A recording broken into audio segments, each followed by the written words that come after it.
Hello everyone and welcome back to another Star Wars figure review. Today we will be taking a look at my updated Darth Vader collection. As you all may recall, several years ago I reviewed Darth Vader and it was quite a bad one. And so I definitely felt that it was time for an update. So let's get started. I have acquired many different versions over the years, as you'll be able to see. So let's take a look-see. I still have this as my my oldest one. Let me get the camera centered. Which is the Power of the Force 2 figure. Again, released in, I believe, 1995. He still has the same bulky build and what have you. I do like how the helmet still kind of resembles the angularity of the McQuarrie concept art, but it's definitely been improved upon. And he still has the same lightsaber as well. Removable hard plastic cape, so you can sit down in a TIE fighter. But he just looks a little goofy with without his cape. However, they did improve this figure significantly near the end of the Power of the Force line, or the Power of the Force 2 line, excuse me. And that was with this one, released, I believe, in 1998 or 1999. The face sculpt looks a little bit better, but it's still roughly the same. He's been given a different lightsaber. It's not so much of a vibrant red. It's more of an orange color. He has painted detail on the breastplate. Better defined details on the chest plate and the buttons on his belt. He does indeed have the inner cloak. His hand here has been positioned like he's choking someone, and he does have articulation in this arm and in this wrist. This is just a static arm. However, this is a figure that I would very highly recommend, because this is the only version with Sebastian Shaw where he still has his eyebrows. Because as you'll remember, they were digitally edited out in the special edition and the versions following, because George Lucas figured that if he was set on fire, that he wouldn't be able to have eyebrows for some strange reason. Just a huge, nasty gash in the back of his head. But, like I said, unless you want to go in and take your current Darth Vader figure with a removable helmet and, you know, draw some eyebrows on it, this is the only version. Also, the first time you could take his helmet off as well.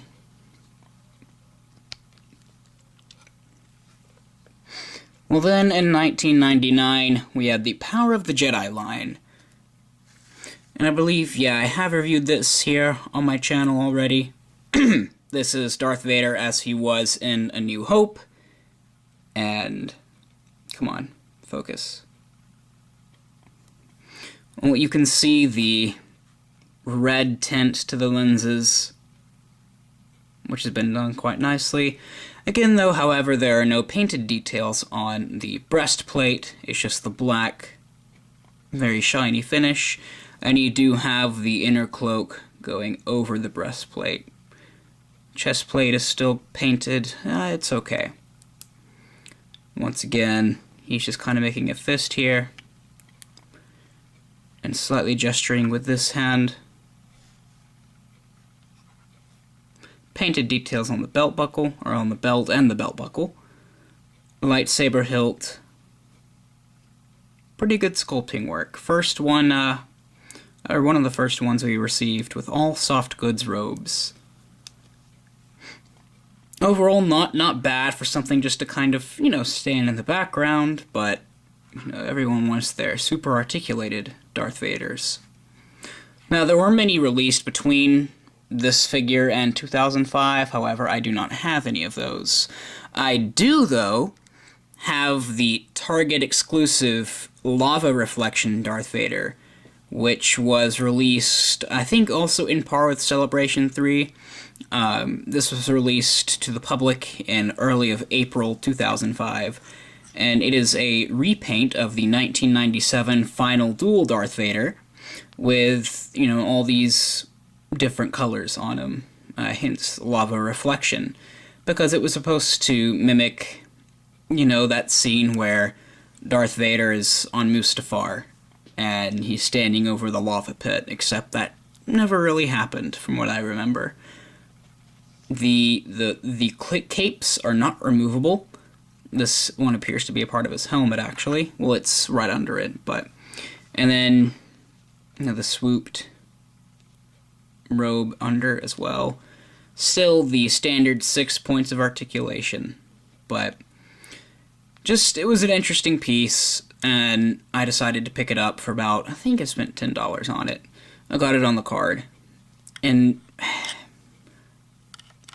really, it's a bad idea, because this figure's only good for those, you know, 2 seconds that didn't actually happen, but I just thought it was something kind of neat to have in my collection. Next is the very first Darth Vader that I ever purchased back in 2005. This is, of course, as you all may know, the lightsaber swinging action Darth Vader figure, where, if you'll see the line there, he kind of rotates at the bicep, but you'll notice it springs back. He has complete wrist movement there. It's a very interesting sculpt.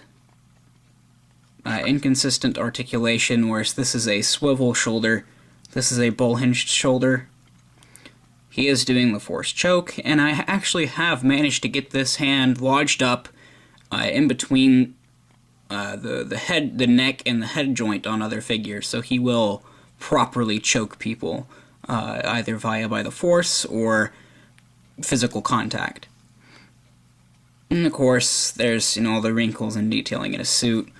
But as I said, he has swinging action, and when he squeezes legs together, he kind of, you know, swings his lightsaber. And again, because of the weight and the nature of the lightsaber itself, the mechanism will move his hand down over time, you know, little by little, and it's just, it was a neat idea, but for me, it just didn't work. But it kind of had to for several years. As I said, this was the only Vader I owned for about 8 years or so. Let's start moving these guys back a hair.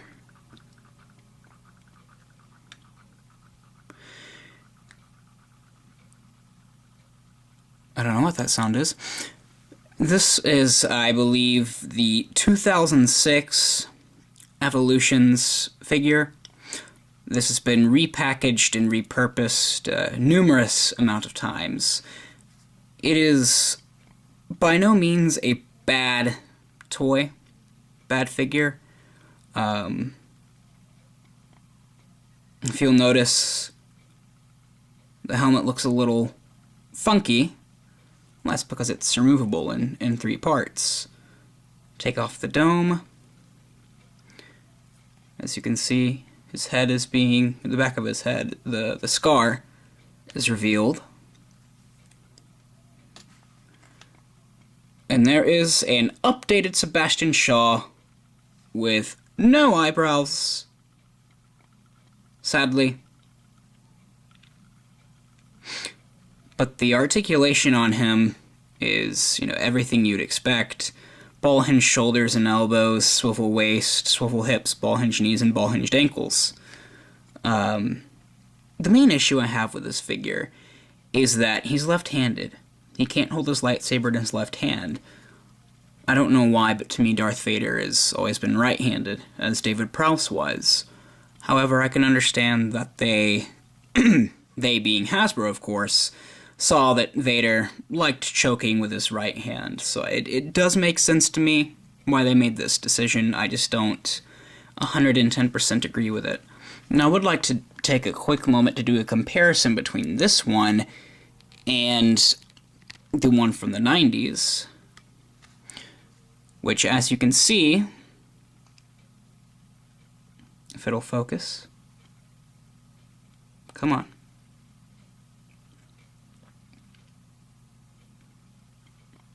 There we go. There he is with eyebrows. And there he is without eyebrows. Just an interesting little shot. They both have the large gash on their head, gashes on their cheeks, and on the back of the head. Of course, this one's more accurate to the film, whereas this one was an earlier version, if you will. Okay. Next, we're going to take a look at one that is a special figure.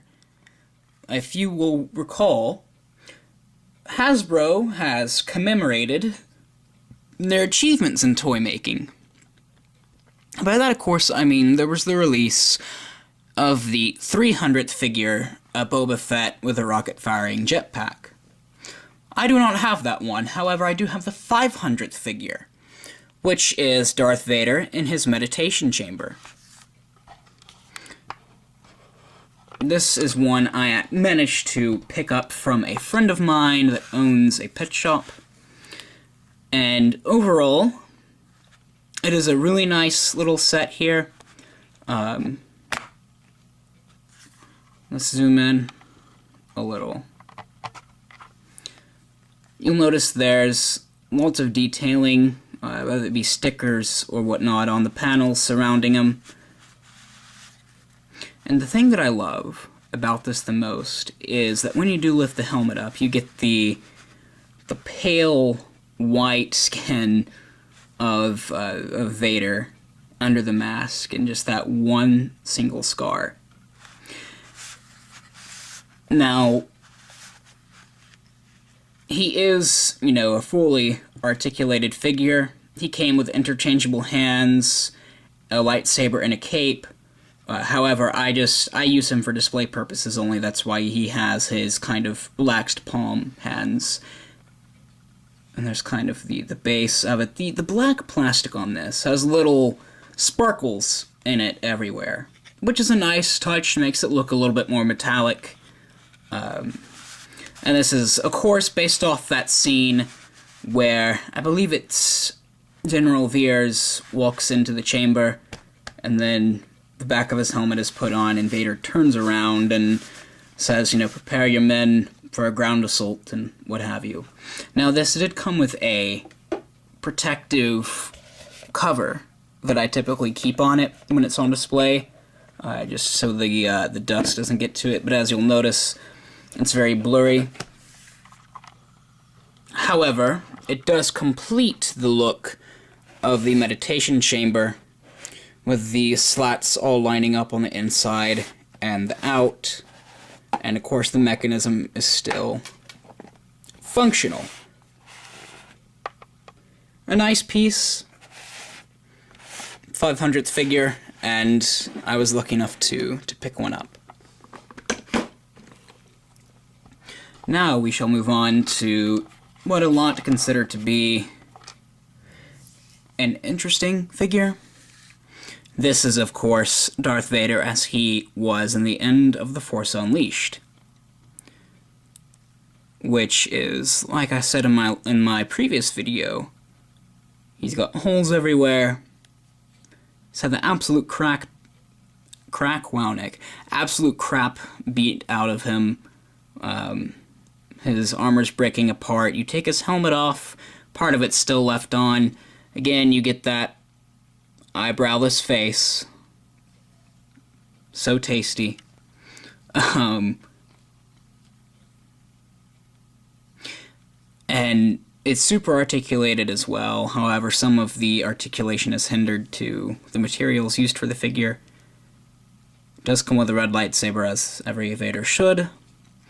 And you can take off, as I said in the last video, the bits of his armor, like right here, to expose his robotic arm, and right here to expose his burnt corpse and some of the metal workings that have been integrated into his body, as well as that shin armor, which completely exposes the robotic leg.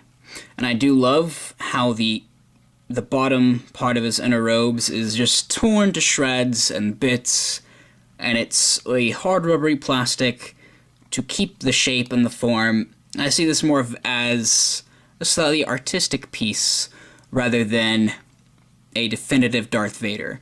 But it's one that even the fact that the boxes on his belt or whatever have the wires hanging out, just the attention to detail was just, it's breathtaking. And I've always thoroughly enjoyed this one.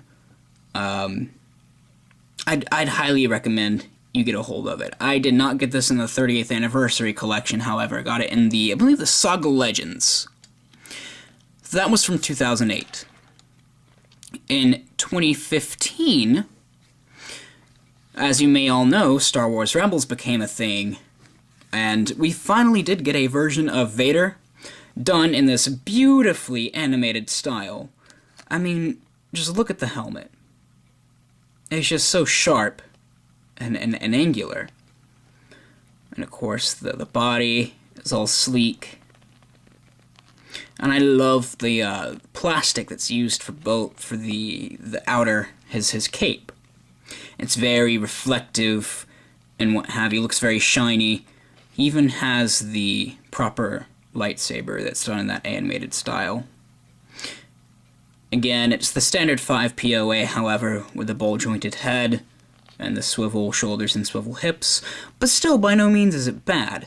There's even sculpting work inside of the lower part of his robes, showing his legs, which was common, actually, at the time, and a little holster, if you will, for his lightsaber, somewhere to hang it on his belt.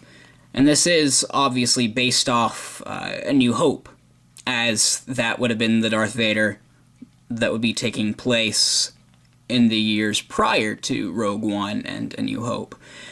Very, very nice figure. He came in a 2-pack with Ahsoka Tano, and this is the only version, I believe, or that was the only way to get Vader in the animated style. I could be wrong, but with the research that I've done, that's all I could find. Come on, cooperate. Sometimes I don't like to go on their stands. That's good enough. Next is one that I was surprised to know was a Walmart exclusive, and it's one that I was very happy to find. This is, of course, the Black Series Darth Vader, 3 3/4 inch. Now, if you'll notice, the dome on his helmet is just a little bit off.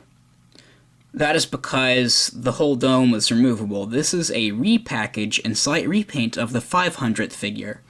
The repaint being that the fleshy portion on the back of his head was a lot more, well, flesh-colored, not so pale. However, I got tired of it falling off and glued the thing on. And I think it's just ever so slightly off, but it's not bad. Now, the one thing that kills this figure is the swivel elbows.